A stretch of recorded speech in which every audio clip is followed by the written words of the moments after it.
brought to you by Silver Pumps.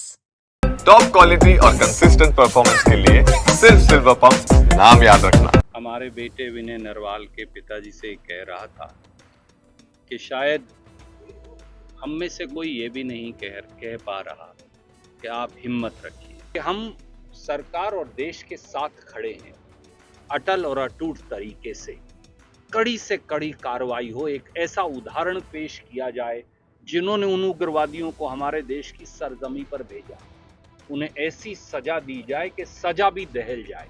कोई कह रहा है कि ये पीर पांजाल से आए थे, कोई कह रहा है 3 पाकिस्तानी थे, 2 दूसरे लोकल थे। जम्मू कश्मीर के अंदर करनाल का भी बेटा, हरियाणा के साथ साथ पूरे देश की आत्मा छलनी हो गई। मैं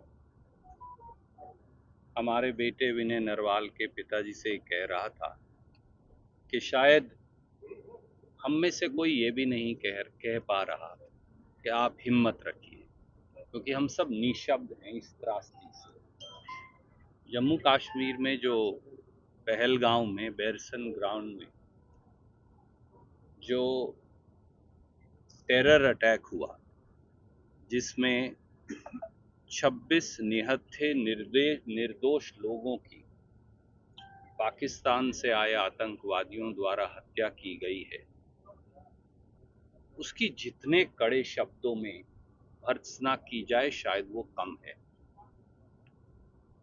इस देश में हर वो व्यक्ति जिसके मन में मानवता और प्यार भाईचारा है, उसे ये लगा कि परिवार का एक उनके सदस्य चला गया। ये ठीक है कि 26 परिवारों ने अपने परिवार के चिन्ह खोए। नरवाल परिवार ने भी एक ऐसा जाबाज नौजवान जिसने 26 साल की आयु 1 मई को पूरी करनी थी, हमने भी वो बेटा हरियाणा के लोगों ने खोया। पर यह भी सच है कि हिंदुस्तान के हर परिवार को ये लगा कि उनके परिवार का एक सदस्य जो है वो वीर गति को प्राप्त हुआ।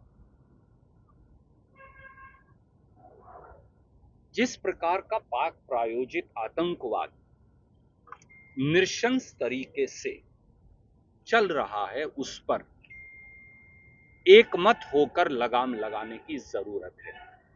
किसी प्रकार के राजनीतिक या सामाजिक भेदभाव से ऊपर उठकर, किसी प्रकार की राजनीति से भी ऊपर उठकर, और कांग्रेस पार्टी और उसके अध्यक्ष और राहुल गांधी जी ने तो कहा है कि हम सरकार और देश के साथ खड़े हैं, अटल और अटूट तरीके से कड़ी कार्रवाई हो, एक ऐसा उदाहरण पेश किया जाए उन उग्रवादियों के खिलाफ भी और उनसे ज्यादा जरूरी उन उग्रवादियों के पोषकों के खिलाफ भी, जिन्होंने उन उग्रवादियों को हमारे देश की सरजमी पर भेजा। उन्हें ऐसी सजा दी जाए कि सजा भी दहल जाए। तभी हमारे इन 26 साथियों की कुर्बानी जो है, जो उन्होंने देश के लिए दी, तभी उनके परिवारों को और पूरे देश को शायद थोड़ी सी तसल्ली और उनको थोड़ी सी श्रद्धांजलि हम दे सकें। एक बात और कहेंगे, जिस प्रकार से आज मैं तो आपके टेलीविजन चैनल्स को देखता हूं, एनडीटीवी नाम के टेलीविजन चैनल दिखा रहे थे कि उग्रवादियों ने 1 हफ्ता पहले वहां रैकी की, बैरसन ग्राउंड की। कोई कह रहा है कि ये पीर पांजाल से आए थे, कोई कह रहा है 3 पाकिस्तानी थे, 2 दूसरे लोकल थे। अगर ये सारे इंटेलिजेंस इनपुट्स थे सरकार के पास, इंटेलिजेंस एजेंसीज के पास, तो कश्मीर तो दुनिया की सबसे बड़ी मिलिट्री कमांड है, 3.5 लाख फौजी और सिपाही लगे। तो ऐसे में क्या ये इंटेलिजेंस और सिक्योरिटी फेलियर नहीं है? ये पहली बार नहीं हो रहा। हर बार हम कहते हैं कि हम सीख लेंगे। याद करिए पठानकोट एयर बेस पे हमारे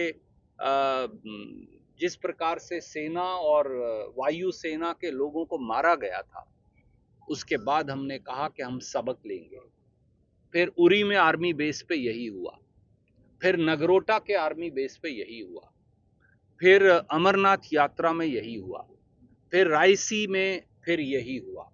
फिर पुलवामा में यही हुआ और अब पहलगाम में यही हुआ।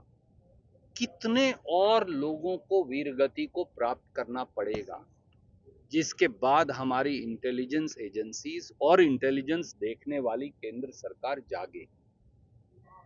ये आलोचना नहीं है, ये अनुरोध है। गृह मंत्री और प्रधानमंत्री जी को अपने अंतर्मन में झांक कर देखने की आवश्यकता है। ये उनसे अनुरोध है, उनकी आलोचना नहीं, क्योंकि जम्मू कश्मीर प्रांत नहीं है, यूनियन टेरिटरी है। इसका सीधा नियंत्रण प्रधानमंत्री और गृह मंत्री अमित शाह जी और नरेंद्र मोदी जी के पास है।